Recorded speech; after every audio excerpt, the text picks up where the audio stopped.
अपने पिता के नाम पे ये जीते हैं बस।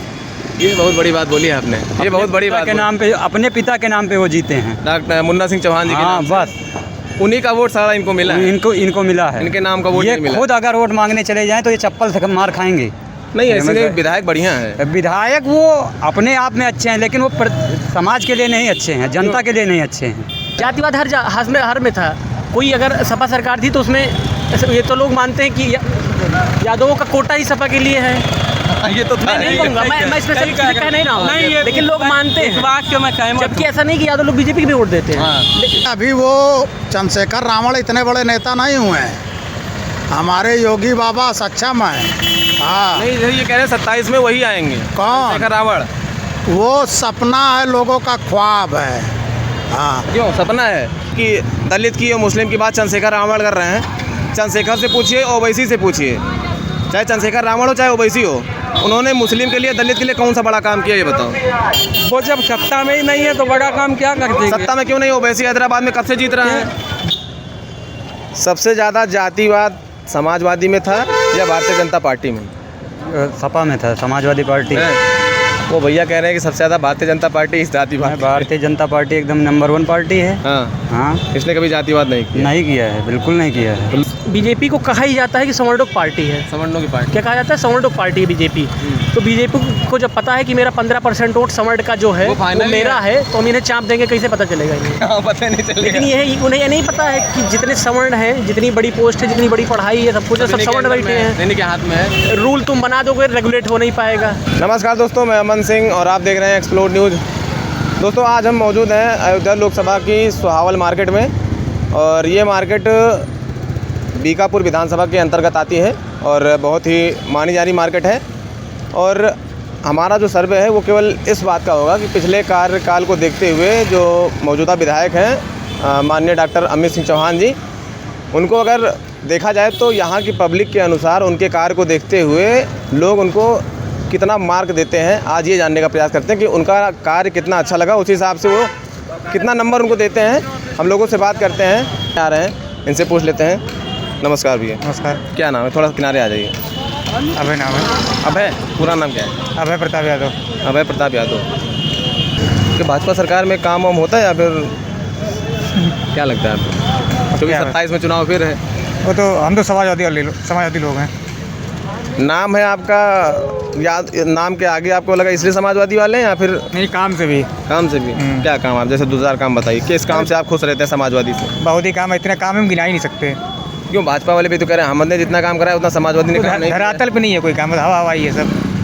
धरातल पे नहीं है? तो धरातल पे जो काम समाजवादी का है वही बता दीजिए आप। अरे बहुत काम है। 2-4 काम बता दो। काउंटिंग नहीं कर, काउंटिंग 2 काम 3 काम बता दो बस। बहुत है। जैसे 1-2-3 काम बता दो ना भैया। जैसे काम आप बता रहे हो तो 2-4 काम तो बताना ही पड़ेगा ना।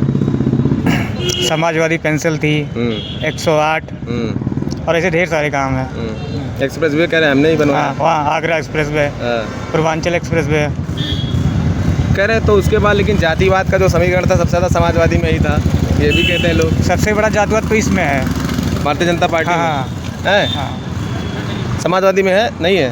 ये जातिवाद सब में है। भैया से पूछ। भैया 1 मिनट सुनिए। सबसे ज़्यादा जातिवाद समाजवादी में था या भारतीय जनता पार्टी में? सपा में था, समाजवादी पार्टी।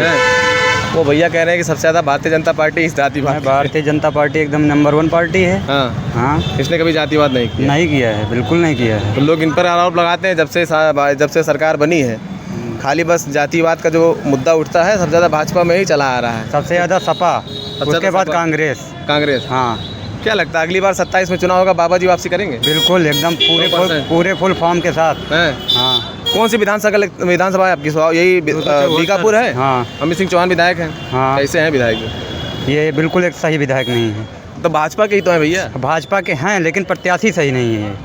मतलब आपका कहना है बीजेपी आएगी, हाँ 27 में आएगी, हाँ। लेकिन ये बदलने चाहिए। हाँ, ये बदलने चाहिए। क्या नाराजगी क्या है? बहुत लोग क्षेत्र में देखते हैं तो लोगों का कहना होता है कि भाई भाजपा आए ठीक है, लेकिन प्रत्याशी बदल जाना चाहिए। ये पूरी तरीके से केवल उसी की सुनते हैं, हाँ। जो इनके पास बैठता है। अच्छा, और मतलब वो जो इनके पास जाता है। हाँ बस, तब तो और भी जैसे मतलब- अगर आप भी जा सकते हैं तो आप भी नहीं, सुन सकते हैं ना। वो जैसे कोई पर्सनल जैसे इनका कहीं किसी से अटैचमेंट है, लगाव जिसका है। हाँ, उसी की सुनते हैं बस, और किसी की नहीं। तो मेरे ख्याल से इसके पहले इनकी माता जी थी, हाँ उसके बाद अब 3-4 साल से ये हैं। हाँ, तो कुछ काम दिखा है इनका क्षेत्र तो में? कुछ भी नहीं, 1% काम नहीं दिखा है। कह रहे हैं हमारे- सड़क वड़क तो हमने बनवाया है, कोई भी कुछ भी नहीं किया है, 1% कोई कार्य नहीं किया है। पर बोर्ड तो लगा है भैया, कई जगह हमने देखा अमित सिंह चौहान के नाम से ये सड़क बन गई, अमित सिंह चौहान। और जैसे प्रचार के लिए, फेमस होने के लिए कोई कुछ भी कर सकता है, हाँ, तो बस अपने पिता के नाम पे ये जीते हैं बस। ये बहुत बड़ी बात बोली है आपने, ये बहुत बड़ी पिता बात के बोली। नाम पे, अपने पिता के नाम पे वो जीते हैं। डॉक्टर मुन्ना सिंह चौहान जी के हाँ नाम से। बस, उन्हीं का वोट सारा इनको मिला है, इनको मिला है। इनके नाम का वोट ये नहीं मिला। खुद अगर वोट मांगने चले जाएं तो ये चप्पल से मार खाएंगे।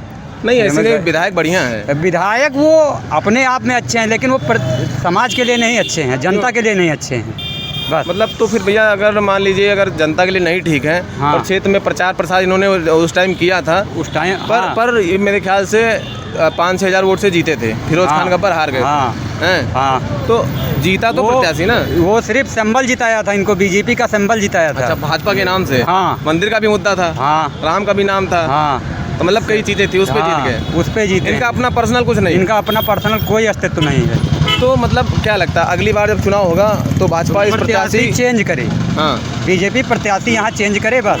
अच्छा, प्रत्याशी का बदलाव होना चाहिए। हाँ, होना चाहिए। बाकी भाजपा से नाराजगी नहीं है, कोई नाराजगी नहीं है। बाबा जी काम बढ़िया हम कर रहे हैं। हमेशा हाँ वोट उन्हीं को देंगे। देखिए मैं भी बार बार क्षेत्र में निकलता हूँ तो मेरा भी सर्वे जो रहता है, भारतीय जनता पार्टी का काम लोगों को अच्छा लगता है, पर कहीं कहीं प्रत्याशी गलत है। तो लोगों का कहना यह है जो बीकापुर विधानसभा के प्रत्याशी मौजूदा हैं माननीय अमित सिंह चौहान जी, अगली बार जब चुनाव हो तो राज्य सरकार से आदेश निर्देश ये रहेगा कि अगर यहाँ से सत्ता हासिल करनी है तो प्रत्याशी बदलना चाहिए, जी बिल्कुल, प्रत्याशी वरना चुनाव हारेंगे। अगर प्रत्याशी नहीं चेंज करेंगे तो बीकापुर हार जाएंगे। बीकापुर हार जाएंगे। हाँ, ये निश्चित, वही लोकसभा वाली हाल होगी। वही हाल होगी, एकदम निश्चित है। अच्छा, उसके बारे में अगर आपसे सवाल करें हाँ, तो इतना बड़ा काम अयोध्या में हुआ, सारा कुछ हुआ, मंदिर बन गया, राम जी आए, 500 साल का सपना सबका पूरा हुआ, इंफ्रास्ट्रक्चर हुआ, सड़क बन गई, सब कुछ हुआ, तो सांसद जी चुनाव कैसे हार गए थे? सांसद जी का सबसे मेन चीज़ ये है कि लल्लू सिंह आज तक किसी भी इंसान के पास स्वयं पर्सनल जाके खड़े होकर कभी ये नहीं पूछे कि हमें वोट चाहिए या हमें, मतलब ये जो सांसदी का चुनाव हुआ था, हाँ, इसमें वो किसी के दरवाजे पे वोट गए नहीं वोट मांगने। व्यक्तिगत लगाव नहीं रखा किसी, कोई व्यक्तिगत लगाव नहीं। कभी देखे उनको? उनको ये एटीट्यूड था हाँ। कि हम तो बीजेपी के सिंबल पे जीत जाएंगे, हाँ। हमको वोट मांगने की जरूरत नहीं है। हाँ बस, तो मतलब फिर वही लोगों ने उनको दिखा दिया, फिर दिखा दिया उनको। जनता ने। लोगों में गुस्सा था, हाँ। वही उनको दिखाया गया, बाकी लोगों में कोई नाराजगी नहीं है। नहीं, कोई नाराजगी नहीं है, बीजेपी से किसी को कोई नाराजगी नहीं है। हाँ। नाराजगी प्रत्याशी से है। अच्छा, प्रत्याशी चेंज होना चाहिए। प्रत्याशी लोग मतलब काम नहीं सुनते हैं बस। हाँ, खाली, हैं? बिल्कुल नहीं। अच्छा, जैसे आपने जो ये पर्सनल एक मुद्दा दिया, पर्सनल काम, हाँ। ये पर्सनल लोग हैं कौन? मतलब जैसे आप लोग पर्सनल में नहीं आते हैं? नहीं, बिल्कुल नहीं। आप लोग नहीं आते। पर्सनल में नहीं आते। वोट तो आप लोग देते हैं लेकिन ना, हाँ, वोट बीजेपी के लिए आप लोग को याद किया जाता है। वोट हमेशा से शुरू से बीजेपी को दिया जा रहा है। हाँ। जब बीजेपी नहीं थी सत्ता में तब भी दिया जा रहा था, आज बीजेपी सत्ता में है तब भी दिया जा रहा है। हाँ, वोट हमारे घर से हमेशा दिया जा रहा है। लेकिन काम नहीं सुनते हैं। काम नहीं सुनते हैं। तो विधायक जी को जो है अगली बार अगर टिकट ना ही दिया जाए तब ठीक है। तब ठीक है। ठीक है भैया, बहुत बहुत धन्यवाद। भैया क्या नाम है? मोहम्मद शहजान मोहम्मद शहजान जी, कहाँ के निवासी हैं? जनपद फर्रुखाबाद, हैं? जनपद फर्रुखाबाद, उत्तर प्रदेश। आप फर्रुखाबाद के हैं? जी, तो यहाँ कब से रह रहे हैं फिर? यहाँ लगभग हो गया 6-7 साल। 6-7 साल। विधायक जी को तो जान ही रहे होंगे, डॉक्टर अमित सिंह चौहान है अभी। जी, जानते हैं? अच्छे जान रहे होंगे। क्षेत्र में भ्रमण किए हैं, कभी देखे होखे हो उनको? हाँ, किए हैं, भ्रमण करते तो उनको नहीं देखा कभी। कैसे विधायक हैं? विधायक तो ठीक है, लेकिन यह है कभी हमने सामने नहीं देखा। और की बात तो उत्तर प्रदेश में भी बता दीजिए, जो भारतीय जनता पार्टी की सरकार मौजूदा चल रही है, योगी जी की सरकार है, क्या लगता है आपको, सरकार योगी जी ठीक चला रहे हैं या फिर 27 में जो है एक नई सरकार का गठन होना चाहिए? आपने एक नाम सुना होगा, उत्तर पूरे देश में एक उभरा है, माननीय एडवोकेट चंद्रशेखर आज़ाद। चंद्रशेखर आज़ाद, माननीय ये आर्मी वाले ना? जी जी, माननीय चंद्रशेखर आज़ाद और माननीय ओवैसी का मिल करके यूपी में 2027 में। तो इन दोनों लोगों ने कौन, ये जैसे आपने बताया चंद्रशेखर आज़ाद और ओवैसी, इन दोनों लोगों ने बढ़िया काम किया। जैसे आपको अच्छा लगा तो इन दोनों का बढ़िया काम बता दीजिए। जैसे अगर ये आ जाएंगे तो पब्लिक के लिए अच्छा काम करेंगे। इनके लिए बढ़िया काम ये है, जैसे इन्होंने अभी बिल लागू किया था यूजीसी। हाँ। यूजीसी पे कोई नहीं बोला, माननीय चंद्रशेखर जी भी नहीं बोले, हाँ। वो अखिलेश यादव जी भी नहीं बोले। अगर कोई बोला पार्लियामेंट में तो केवल चंद्रशेखर आज़ाद और ओवैसी साहब बोले, और कोई नहीं बोला। तो चंद्रशेखर आज़ाद ने जो पूरा बोला उसका बयान आपने पूरा सुना था? जी हाँ, सुना था। क्या कहा था उन्होंने तो ये कहा कि हाँ ये यूजीसी लागू होना चाहिए, और जिस हिसाब से ये बिल आया है तो ऐसे तो कोई प्रकरण आए नहीं। अगर ऐसे प्रकरण आए नहीं तो इसके लोगों को इसका विरोध नहीं करना चाहिए। तो आपको कहीं ना कहीं नहीं लगता है कि कोई भी सरकार हो, कोई भी नेता मंत्री हो, चाहे वो सत्ता पक्ष में हो चाहे विपक्ष में हो, वो अपना फ़ायदा देखता है या नहीं देखता है? चाहे जो हो, मैं चंद्रशेखर की बात नहीं कर रहा हूँ, हाँ, चाहे भाजपा हो, चाहे सपा हो, चाहे आज़ाद समाज पार्टी हो, चाहे बहुजन समाज पार्टी हो, चाहे ओवैसी जी की पार्टी हो, चाहे जो पार्टी हो, हाँ, फायदा नेता कभी जनता के लिए उतना नहीं सुनता जितना जनता को चाहिए। हाँ बिल्कुल, ये बात तो मानते हैं कि ये बात तो आपकी, क्योंकि मेरा अपना विचार ये है कि जनता को नेता के लिए नहीं लड़ना चाहिए, नेता को जनता के लिए लड़ना चाहिए। लेकिन आज के टाइम पे क्या हो रहा है कि जनता जो है नेता के लिए लड़ रही है। बिल्कुल बिल्कुल, कहीं ना कहीं गलत है। बिल्कुल नहीं, ठीक है। लेकिन उत्तर प्रदेश में अगर कोई नेता है तो चंद्रशेखर आज़ाद जी हैं, जो जनता के लिए लड़ रहे हैं। हाँ, चंद्रशेखर आज़ाद जी जो हैं वो जनता के लिए लड़ रहे हैं, जनता उनके लिए नहीं लड़ रही है। अच्छा, वो जनता के लिए लड़ रहे हैं? जी बिल्कुल लड़ रहे हैं, और इसका उनको परिणाम 2027 में देखने को मिलेगा। भारी बहुमत के हम लोग सीटों को जीत करके आ रहे हैं। तो अगर जनता के लिए सुनते हैं तो जैसे कहते हैं, मैं सबसे ज़्यादा जैसे वो पार्टी लेके चले आज़ाद समाज पार्टी, दलित की बात ज़्यादा करते हैं। जैसे दलित पिछड़ा वर्ग, सुनिए, दलित पिछड़ा वर्ग जैसे जो भी है इनकी बात ज़्यादा करते हैं कि मुस्लिम हमारे भाई हैं। और हिंदू में जैसे वो ज़्यादातर दलित को ही लेके चलते हैं, उसके बाद कहते हैं मुस्लिम भाई हैं। तो बांग्लादेश की घटना हुई उस पर तो उनका कोई बयान ही नहीं आया।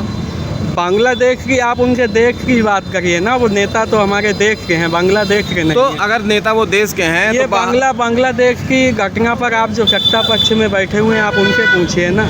विपक्ष में हम लोग तो कोई वो तो कोई सत्ता में ही नहीं है। अगर वो सत्ता में, तो जैसे आपने बोला कि सत्ता पक्ष में जो उनसे बात करिए, जो सबसे ज़्यादा दलित की बात करता है, सबसे ज़्यादा बात करता है, वो तो उस पर कुछ बोला ही नहीं है। क्योंकि भारतीय जनता पार्टी हो चाहे समाजवादी पार्टी, ये लोग हर एक सदस्य को लेके चलते हैं। और जैसे आपने बोला चंद्रशेखर आज़ाद हैं, वो मतलब भीम आर्मी वाले वो 27 में वापसी करेंगे, तो उस पर उनका कोई भी विचार नहीं आया।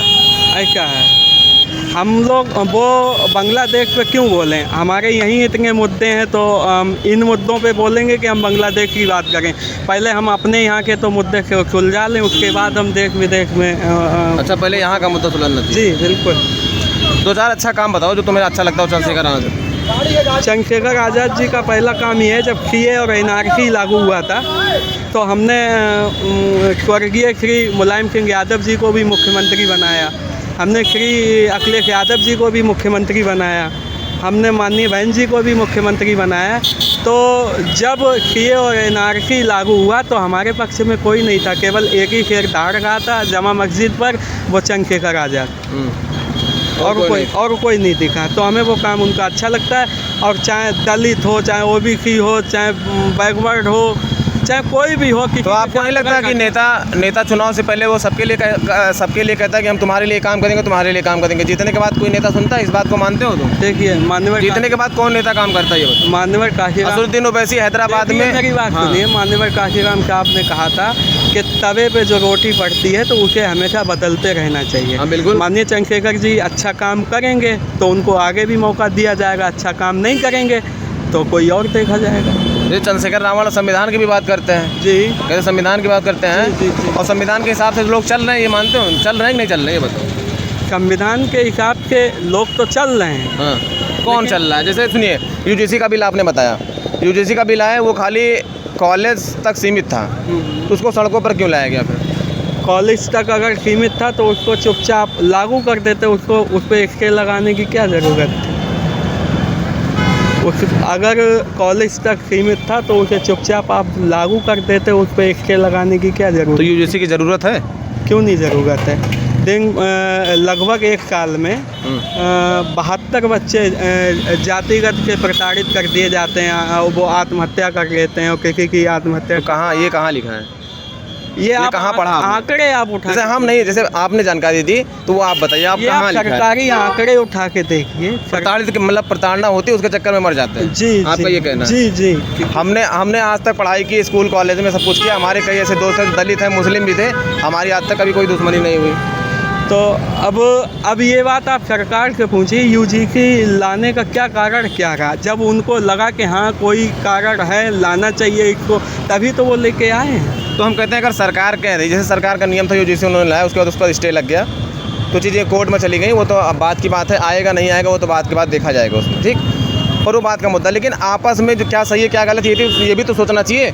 बिल आया, सरकार क्या चाह रही वो अलग मुद्दा है, लेकिन आपस में जो लोग हैं उनको तो सोचना चाहिए। बिल्कुल। नेता कभी किसी का नहीं होता है, कोई किसी का नहीं होता, लेकिन नेता तो जनता को भड़काएगा, तुम यादव हो, तुम ठाकुर हो, तुम बनिया हो, बिल्कुल भड़का है, बिल्कुल भड़का। अब मुस्लिम, जैसे आपने बात की कि दलित की और मुस्लिम की बात चंद्रशेखर रावण कर रहे हैं, चंद्रशेखर से पूछिए, ओवैसी से पूछिए, चाहे चंद्रशेखर रावण हो चाहे ओवैसी हो, उन्होंने मुस्लिम के लिए, दलित के लिए कौन सा बड़ा काम किया ये बताओ। वो जब सत्ता में ही नहीं है तो बड़ा काम क्या कर देंगे? सत्ता में क्यों नहीं? ओवैसी हैदराबाद में कब से जीत रहे हैं? वो केवल सांसद ही तो हैं। आप तो सांसद का मुख्यमंत्री, आप उनको मुख्यमंत्री बनाइए, फिर मतलब देखिए क्या काम अरे करेगा, यार, क्या नहीं मतलब करेगा। कोई मुख्यमंत्री बनेगा तभी काम करेगा। क्यों नहीं काम करेगा भाई? हम सांसद हैं तो जिले तक सीमित रहेंगे, मुख्यमंत्री बनाइए, हम उत्तर प्रदेश तक सीमित रहेंगे। तो मतलब तुम हैदराबाद में इतने साल से जीत रहे हो। एक समय था माननीय केजरीवाल जी ये कह रहे थे कि हमारे हाथ में पुलिस नहीं है। जब वो मुख्यमंत्री होके उनके हाथ में पुलिस नहीं रहती है तो केवल सांसद के हाथ में पूरे कार्य कैसे रह सकते हैं? आप उनको मुख्यमंत्री बनाइए, फिर देखिए काम होता है कि नहीं होता। मुख्यमंत्री बनने के बाद काम हो जाएगा। एक सांसद के आप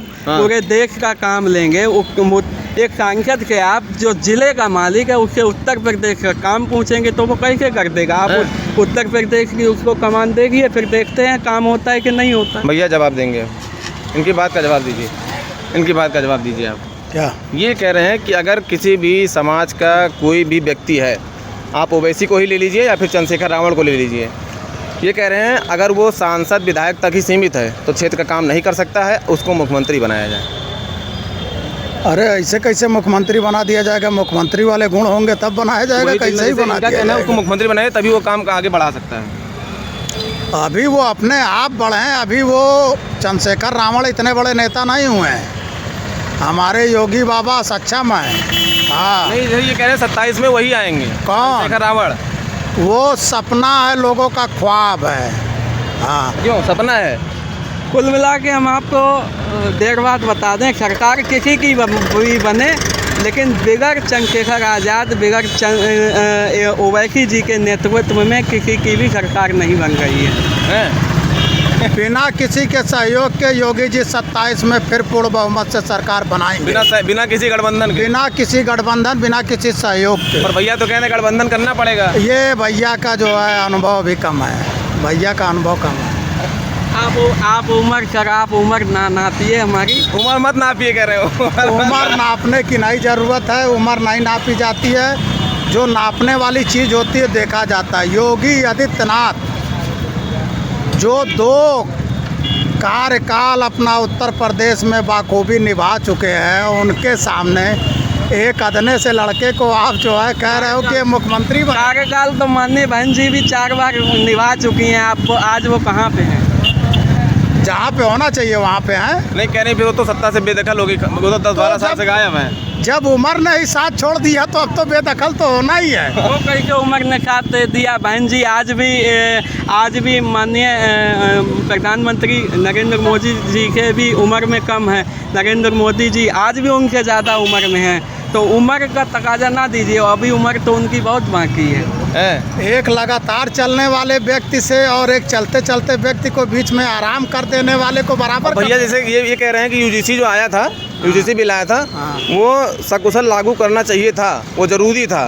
तो मैंने इनसे, जैसे अब मेरा सवाल ये था, यूजीसी बिल आपने कहा लागू होना चाहिए है, उसके पीछे का सबसे बड़ा कारण क्या, क्यों लागू होना चाहिए? कारण तो जैसे इन्होंने कहा कि प्रताड़ना इतनी ज़्यादा है कि ऐसे मतलब समाज के व्यक्तियों को इतना ज़्यादा प्रताड़ित किया जाता था कि आए दिन 70 से 80 जो है प्रताड़ित में लोगों की हत्या। कहीं कोई प्रताड़ना नहीं है, गलत है। कहीं कोई प्रताड़ना नहीं, किसी की कोई प्रताड़ना नहीं है। बहुत आराम से राज्य चल रहा है। ये तो हम कह रहे हैं मानव के अंदर अचानक क्रोध आ जाता है, कोई बात को लेके कुछ ना कुछ तो विवाद तो हो ही जाता है, वो तो हो ही जाता है। बाकी और किसी प्रकार की कोई प्रताड़ना नहीं है। आदमी देखिए एकदम निर्भीक होकर चल रहा है, कहीं कोई दिक्कत नहीं, कहीं किसी प्रकार का उस तरीके का क्राइम नहीं है। आदमी को जो चाहिए वो है। पुलिस आपके साथ बराबर खड़ी मिल रही है, सुविधाएं आपको दे रही हैं। अब ये कहें कि योगी आदित्यनाथ का सामना चंद्रशेखर कर ले तो ये नहीं है। जैसे अभी उनका नया दौर है, और दूसरी चीज़ जैसे आपने जो एक शब्द का इस्तेमाल किया है कि किसी भी व्यक्ति को अगर विधायक और सांसद पद से हटा के मुख्यमंत्री पे लाया जाए तभी वो किसी क्षेत्र का विकास। आपने ये कहा कि चंद्रशेखर और ओवैसी का कोई एक काम बताइए जो आपको अच्छा लगे। हाँ। तो हमने ये कहा है, हमारे कहने का मतलब ये है कि हम वो अभी जिले का नेतृत्व कर रहे हैं। हाँ। अब हम आपको कैसे बता दें कि उन्होंने क्या अच्छा किया क्या गलत किया। जो हमारे ज़िले का नेतृत्व कर रहा है हम उसके बारे में बताएंगे ना। अगर हमारे प्रदेश का नेतृत्व माननीय योगी जी कर रहे हैं तो हम उनके बारे में बताएंगे। योगी जी बढ़िया काम कर रहे हैं। हाँ, ठीक कर रहे हैं। ठीक कर। तो मतलब क्यों ज़रूरत पड़ रही है आपको फिर ओवैसी को लाने की, मतलब इनको चंद्रशेखर रावण और ओवैसी का गठबंधन लाने की? फिर हमने आपको क्या कहा, अभी 5 मिनट पहले हमने आपके कहा कि मानवर काकी राम का आप कहते थे कि तवे पर रोटी बदलती रहनी चाहिए। आज किसी एक को मौका नहीं मिलना चाहिए, हमेशा परिवर्तन होना चाहिए, इनका कहना ये है। वो तो बात सही है, हाँ। परिवर्तन की बात सही है, लेकिन जब कोई गड़बड़ी हो तब तो परिवर्तन हो। परिवर्तन की बात देखिए, परिवर्तन तब होगा इधर पे थोड़ा इधर आपके पास बेटर ऑप्शन रहेगा। हाँ, जैसे परिवर्तन तभी होगा जब थोड़ा बेटर ऑप्शन होना जैसे चाहिए। आप न्यूज़ चैनल चलाते हैं, ठीक है, आज तक भी है न्यूज़ हाँ, चैनल, हाँ, एबीपी भी है। हाँ। लेकिन अगर सेम ही बंदा 2 न्यूज़ चैनल देख रहा है, ठीक है, तो उसके पास अनुभव दोनों का है। हाँ, बिल्कुल। लेकिन कौन बढ़िया कंटेंट दे रहा है, कौन कितना बायस्ड है, कौन कितना नहीं है, अगर आप अपने विवेक से सोचेंगे तो आप एक ही सपोर्ट कर पाएंगे। बिल्कुल। और हो सकता है कि आप ज़्यादा टाइम तक एक ही सपोर्ट करें क्योंकि वो अनबायस्ड है, वो बायस्ड नहीं है, तरीके से, ठीक है। हाँ। तो ऐसे योगी जी के केस में, क्योंकि पिछली गवर्नमेंट थी, उसने काम अच्छा करा, नो डाउट। उसने एक्सप्रेसवे बनवाए, लैपटॉप बांटे, हर चीज़ काम करा है। लेकिन वो होता है ना कि लॉ एंड ऑर्डर मेंटेन करना सबके बस की बात नहीं होती, और योगी जी ने वही करा है। हाँ। नहीं, जैसे कह रहे हैं कि जैसे जातिवाद जो है सबसे ज़्यादा इस सरकार में बढ़ गया, लोग कह रहे हैं। जातिवाद हर में था। कोई अगर सपा सरकार थी तो उसमें ये तो लोग मानते हैं कि यादवों का कोटा ही सपा के लिए है। ये तो मैं नहीं कहूँगा, मैं स्पेशल कह नहीं रहा हूँ, लेकिन लोग मानते हैं। बात क्यों मैं कहूँ, जबकि ऐसा नहीं कि यादव लोग बीजेपी की भी वोट देते हैं। हाँ। तो जातिवाद इस चीज़ का बेस ही है कि अगर कोई भी गवर्नमेंट है उसे अगर वोट लेना है तो अंग्रेज के समय से लेके हमेशा जब भी आपको राज करना होगा, अगर आपके घर में ही आपको थोड़ा अपना वर्चस्व दिखाना है तो 2 लोग के बीच में आप लड़ाएंगे तभी आपको, क्योंकि जब 2 लोग बटेंगे तभी आपका सम्मान बढ़ेगा, ठीक है। मिलके रहेंगे, जैसे रहेंगे तो जैसे जातिवाद को साइड कर दीजिए। जैसे ये एक बिल अभी आया था तो उसमें ये हो गया, हाँ, उसमें ये हो गया कि एक ही पक्ष को आपस में ही लड़ा दिया गया। लोगों का कहना ये था। अगर आप पूरा बिल अगर आप गहराई से पढ़ेंगे, मैंने पढ़ा, ठीक है। लेकिन उसमें जो ये भ्रामकता फैल चुकी है, प्रोटेस्ट हो रहा है, वो नहीं, भ्रामकता है ही नहीं उसमें। हाँ, उसमें भ्रामकता है नहीं, उसमें क्या है, उसमें भ्रामकता है नहीं। उसमें सबसे बड़ी चीज़ ये है कि अगर आपको फ्री हैंड दे दिया जाए, ठीक है, आपको ये बंदूक पकड़ा दीजिए, फ्री हैंड दे दिया जाए, ठीक है, तो पूरा चांस है कि आप गोली मार दोगे दूसरे को, ठीक है, आज़ाद हो जाएंगे ना फिर तो। लेकिन ये है कि आपको बंदूक पकड़ा दी गई, आपको जिम्मेदारी दे दी गई और 4 नियम बना दिए गए, तो आप उसी चीज़ से आपकी रक्षा होगी, दूसरे की रक्षा होगी। लेकिन फ्री हैंड दे दिया गया तो आप मार दोगे। तो वही मतलब उसमें तक कुछ पॉइंट्स थे जो ऐड करने थे। हाँ, जरूर, मतलब था, कोई दिक्कत नहीं था यूजी से, मतलब, लेकिन बस ये कुछ चीज़ें थी उसमें जोड़नी थी। बस ये है ना कि आप एक वर्ग विशेष को टारगेट नहीं कर सकते। हाँ, मतलब उसमें और लोगों को भी मौका देना चाहिए, जरूरी था। अभी यूपीएससी रिजल्ट आया, आपने देखा? देखा मैंने, उसमें तो पूरा उनका जैसे होता ना कि जो विरोध करते थे अब रिजल्ट सामने आ गया। तो बस वही है कि जहाँ मेहनत की बारी आएगी हम लोग खड़े रहेंगे, ठीक है। चाहे खेती करनी पड़ेगी तो भी ईमानदारी से करेंगे। नौकरी सरकारी नहीं मिलेगी के रिजल्ट से तो लोगों को मतलब सीख लेनी चाहिए एक प्रकार से। सरकारी नौकरी नहीं मिलेगी तो जो काम करेंगे वो भी ईमानदारी से करेंगे, ठीक है। सवर्ण समाज की यही ताकत है कि वो ईमानदार है। हाँ, ये तो है। जो उसे मिला है वो बखूबी निभाएगा। अच्छा, लोग ये भी कहते हैं कि भारतीय जनता पार्टी में सबसे ज़्यादा टारगेट सवर्ण नहीं हुआ है। तो वही है ना, जिसको सिर पे बैठाओगे। बच्चा, इसमें आपकी क्या सहमति है? मैं ये कहूँगा कि देखिए, कोई भी अगर है, मान लीजिए आपके परिवार में ही है, आप उसको अगर एकदम सिंहासन बैठा के रखोगे ना, आपको बेवकूफ़ समझेगा, आपको अपना गुलाम समझेगा, ठीक है। तो वही बीजेपी के साथ यही है कि बीजेपी को कहा ही जाता है कि संवर्डोक पार्टी है। संवर्णों की पार्टी। क्या कहा जाता है? संवर्डोक पार्टी है बीजेपी। तो बीजेपी को जब पता है कि मेरा 15% वोट संवर्ड का जो है वो वो final मेरा है, तो हम इन्हें चाप देंगे, कैसे पता चलेगा इन्हें? हाँ, पता नहीं चलेगा। लेकिन ये है, उन्हें ये नहीं पता है कि जितने सवर्ण हैं, जितनी बड़ी पोस्ट है, जितनी बड़ी पढ़ाई है, सब कुछ सब सवर्ण बैठे हैं। इन्हीं के हाथ में है। रूल तुम बना दोगे, रेगुलेट हो नहीं पाएगा। हो नहीं रूल तुम बना दोगे, एग्जीक्यूट हो नहीं पाएगा। ठीक है भैया, ठीक है, धन्यवाद आपका।